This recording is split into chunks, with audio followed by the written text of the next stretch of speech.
हरिपार करा आणि महाविकास आघाडीचे अधिकृत उमेदवार ओमराजे निंबाळकर यांना प्रचंड मतांनी विजयी करण्याचे आवाहन शिवसेनेच्या उपनेत्या अस्मिताताई गायकवाड यांनी केले।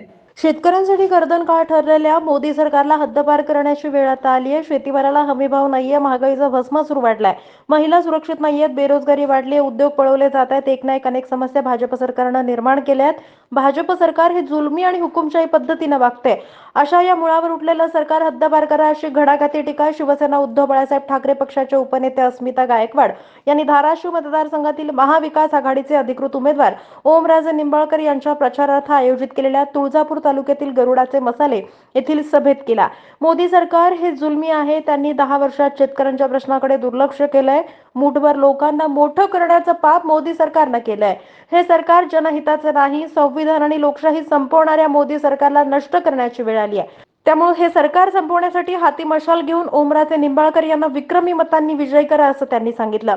राजा शिवछत्रपती हिंदू हृदय सम्राट सरसेनापती शिवसेना प्रमुख माननीय बाळासाहेब ठाकरेंना वंदन करून, स्वर्गीय मासाहेबांना वंदन करून, शिवसेनेचे पक्ष प्रमुख महाराष्ट्राचे माजी लोकप्रिय मुख्यमंत्री सन्माननीय उद्धवजी ठाकरे साहेब, युवा सेना प्रमुख आदित्यजी ठाकरे साहेब, आमच्या लाडक्या वहिनी, आमच्या श्रद्धास्थान रश्मी वहिनी उद्धवजी ठाकरे साहेब, या सगळ्यांच्या विचारांचा आदर करून आज या व्यासपीठावर उपस्थित असणाऱ्या श्यामलताई वडणे, व्यासपीठावरील सर्व मान्यवर, सगळ्यांची नावं घेत नाही कारण तुम्ही सगळे उन्हात बसलाय आणि मी सावलीत आहे, हे बरोबर नाहीये। मी पण उन्हात येऊन भाषण केलं असतं, परंतु या ह्याच्याशी शक्य नाहीये, त्यामुळे थोडंच बोलणार आहे। सगळ्यांना मानाचा जय महाराष्ट्र।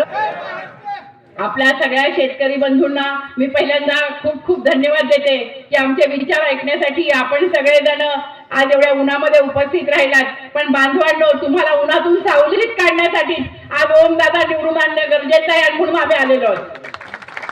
कारण आपल्या लाडके उमेदवार ओमराजे निंबाळकर हे आपल्यासाठी रात्रंदिवस ऊन वारा पाऊस न बघता कष्ट करतील आणि आपल्या शेतकऱ्यांना सावली देतील, हा विश्वास आम्हाला आहे।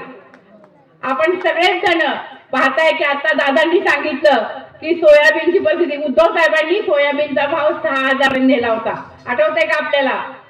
आता हे 4,500 वर, आपण 10 वर्षापूर्वी सोयाबीन घेतोय 4,500, आता ही 4,500। आणि दुसरं महत्वाचं म्हणजे शेतकऱ्यांची सरसकट कर्जमाफी केली होती।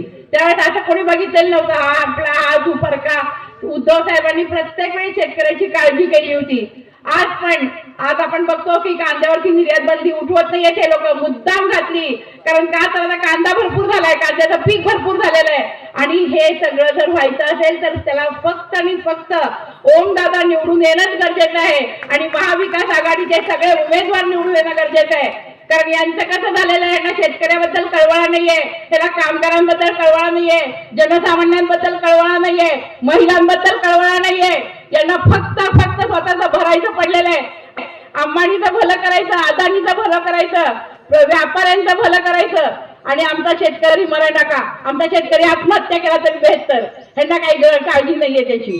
म्हणून मला तुम्हाला सांगायचंय की जे तुमची काळजी करतायत, आज उद्धव साहेब रात्रंदिवस दिवाचं रान करतायत।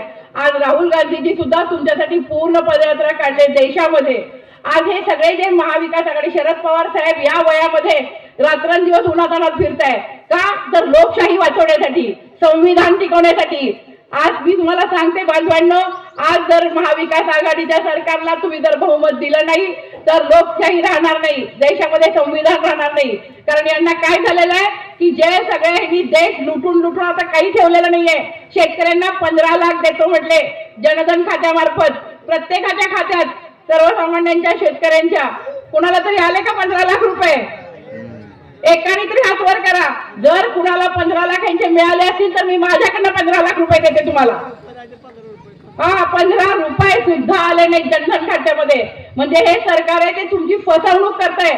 आज महिलांवरचे अन्याय अत्याचार थांबत नाहीयेत, 13 लाख महिला देशातून बेपत्ता आहेत। माझी आई, बहीण, मुलगी रस्त्यावर गेली तर येऊपर्यंत काळजी आहे। प्रचार संपवण्याच्या शेवटच्या दिवशी या सभेला पंचक्रोशीतील लोकांनी मोठी गर्दी केली होती। या प्रसंगी शिवसेना महिला आघाडी संघटक, जिल्हा संघटक श्यामल वडणे यांनीही निंबाळकर यांना विजयी करण्याचं आवाहन केलं। विचारपीठावर काँग्रेस पक्षाचे धीरज पाटील, माजी सभापती मुकुंद डोंगरे, दिगंबर खराडे, शहर प्रमुख सुधीर कदम, प्रदीप मगर, बालाजी कराळे, शोभा शिंदे, शशिकला चिवडशेट्टी, रमा सरवदे आदी नेते उपस्थित होते।